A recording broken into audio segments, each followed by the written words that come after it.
میرے نبی نے فرمایا تمہیں بڑے گناہ بتاؤں؟ بڑے گناہ بتاؤں؟ کہ یہ کیا؟ کہ شرک کرنا، قتل کرنا، ماں باپ کی نافرمانی. اور آپ ایسے ٹیک لگا کے بیٹھے، جیسے ٹیک لگا پھر اور اب بتاؤں، سیدھے ہو گئے. پہلے ٹیک لگا پھر یوں سیدھے ہو گئے. اور اب بتاؤں، اور اب بتاؤں. الا وقول الزور، الا وقول الزور، الا وقول الزور. اور جھوٹ اور جھوٹ اور جھوٹ اور جھوٹ. اس کو اتنا دہرایا، اتنا دہرایا، اتنا دہرایا کہ صحابہ فرمانے لگے ہمارے جی میں ہے کہ کاش اب آپ چپ کر جاتے، کاش اب آپ چپ کر جاتے. اور دوسری جگہ فرمایا جھوٹی گواہی، جھوٹی گواہی.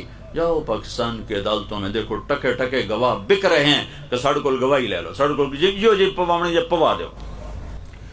تو ایک ظالم معاشرہ سر اٹھا کے زندہ نہیں رہ سکتا، پست ہونا ہی مقدر ہے. ایک جھوٹ، ایک جھوٹ ایسی لعنت ہے.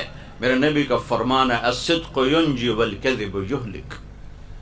جھوٹ ہلاک کرتا ہے، سچ نجات دیتا ہے. ہمارے چھوٹے چھوٹے بچے جھوٹ بولتے، ماں جھوٹ بولتی، باپ جھوٹ بولتا ہے، بھائی جھوٹ بولتے ہیں. سیاستدانوں کا جھوٹ تو بہت بعد میں آتا ہے.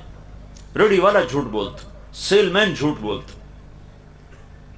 1 کروڑ پاکستانی اکٹھے کروں تو ایک بھی سچا نہیں ملے گا مجھے. تیسری چیز دھوکہ، خیانت، بددیانتی. ایک ہی گناہ کے کئی نام ہیں: دھوکہ، فراڈ، بددیانتی، خیانت. جس معاشرے میں خیانت، دھوکہ، فراڈ، بددیانتی داخل ہو جائے، اس قوم کے لیے زوال ایسا ہی یقینی ہو جاتا ہے جیسے شام کو سورج کا ڈوبنا یقینی ہوتا ہے. جیسے سورج کو واپس نہیں لا سکتا، اس معاشرے کو ذلت سے واپس کوئی نہیں لا سکتا. جتنے مرضی عالی شان حکمران بٹھا دیے جائیں، اگر یہ 3 کام موجود ہیں، لوگ ظالم ہوں، لوگ جھوٹے ہوں، لوگ بددیانت، دھوکے باز، فراڈی ہوں، تو دنیا کی کوئی طاقت انہیں عزت کے سیڑھیوں پر نہیں چڑھا سکتی. ان کے لیے ذلت کی گہرائیاں مقدر ہو گئیں. ضربت علیہم الذلۃ والمسکنہ. ذلت اور مسکنت لباس بنا دیا جاتا ہے.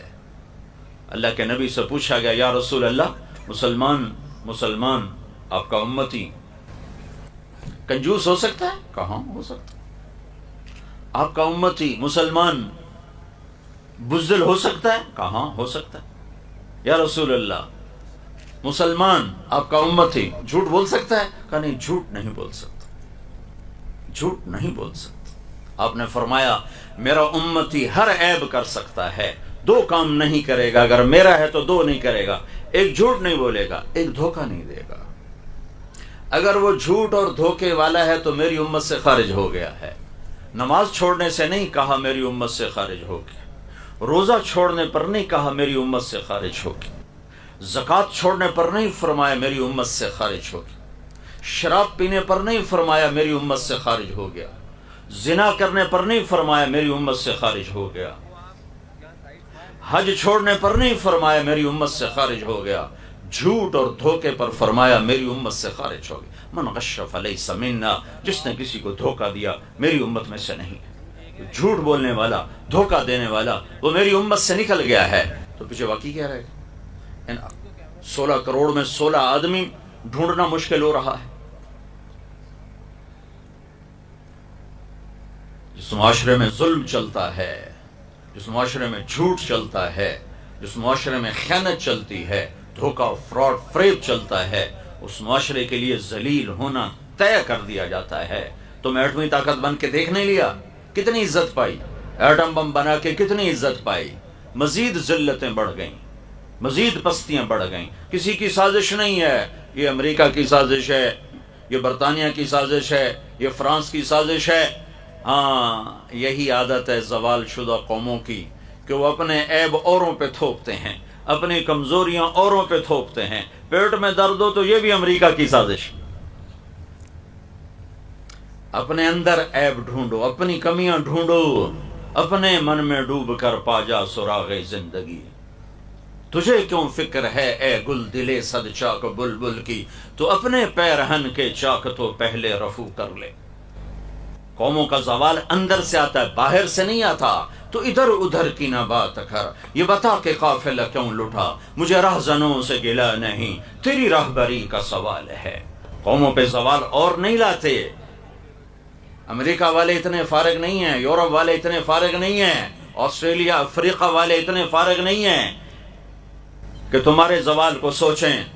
زوال اندر سے آتا ہے، باہر سے نہیں آتا۔ بیماری اندر سے اٹھتی ہے، باہر سے نہیں آتی، اور اسباب اندر پیدا ہوتے ہیں، باہر نہیں پیدا ہوتے۔ جیسے جسم کی بیماری کے اسباب اندر پیدا ہوتے ہیں، قوموں کے زوال کے اسباب بھی اندر ہی پیدا ہوتے ہیں۔ قوموں کا سفینہ اسی وقت ڈوبتا ہے جب خود ان کے ہاتھوں میں برمے ہوں اور وہ اپنے کشتی میں چھید کر رہے ہوں، اس وقت سفینے ڈوبتے ہیں۔ جو وہ اپنے بادبانوں کو تیر مار رہے ہوں، اس وقت سفینے ڈوبتے ہیں۔ جب اپنی